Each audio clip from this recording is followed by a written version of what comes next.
I just think the problem's in practice. This team was never going to survive that kind of a playoff chase, right? They were never going to make it through the grind, even if they had kept Kyrie and Kevin, or if they had just traded Kyrie and tried to keep Kevin and build a championship team around him. I just don't think they were ever going to be that last team standing in the East. This part of the show happens to be sponsored by the great people of Michelob Ultra. Let's just say things would have gone perfectly for the Nets this season, and they somehow squeaked out a title. Do you think it would have been worth it to Joe Tsai, who anybody who knows anything about what's going on in Brooklyn knows that he was completely disgusted, particularly by the doings of Kyrie Irving and his refusal to suit up, get vaccines, not be a shithead on his social media with anti-Semitism. Do you think that there's any sort of happening, that any outcome that could have happened with the Nets that Joe Tsai would have been like, yeah, this is worth it? I saw Joe Tsai at Crypto.com Arena doing standing ovations for Utah Watanabe during that stretch where Kyrie was suspended. And his body language made it seem like he felt like the Nets season was about to be turned around. And here they are going for that championship chase. And in my mind, I could just see his entire memory being wiped clean. And he's like, you know what? Start fresh. Here we are, the champion Brooklyn Nets. So I think that on some level, most NBA owners that actually care are so cutthroat and ruthless about trying to win. And you get so much adulation if you do win. Like, when was the last NBA champion who didn't get like a bear hug after the fact? You know what I mean? Who wasn't like, got its flowers and all that.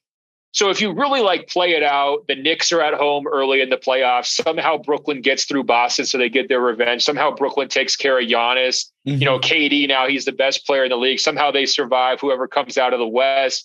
Like, I feel like that momentum would have built over the course of the playoffs, and everyone would have been like, well, what do you mean pandemic? There was no pandemic. This is post-pandemic. Like, what do you mean the whole controversy from last, about the social media post? Yeah. Or like, that the social media post, oh, that was just a tweet. He deleted, he apologized. That was everybody kind of freaking out.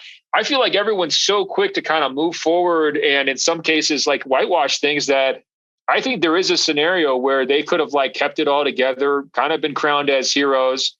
In theory, I just think the problem's in practice. This team was never going to survive that kind of a playoff chase, right? They were never going to make it through the grind, even if they had kept Kyrie and Kevin, or if they had just traded Kyrie and tried to keep Kevin and build a championship team around him. I just don't think they were ever going to be that last team standing in the East. And I think ultimately that's part of the reason why they traded Kevin, because they could not look him and Rich Kleiman straight in the face and say, hey, stick around. We got you Dorian Finney-Smith and, Mikal Bridges, whoever else. I got all these wings for you.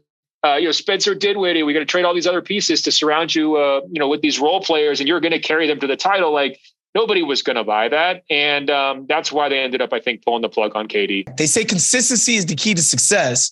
They weren't wrong, but it's only worth it if you enjoy it.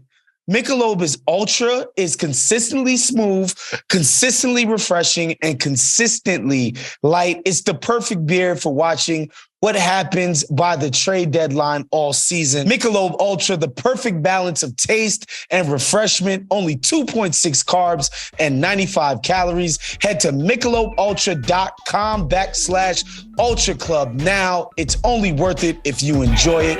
Must be 21 years of age. Enjoy responsibly.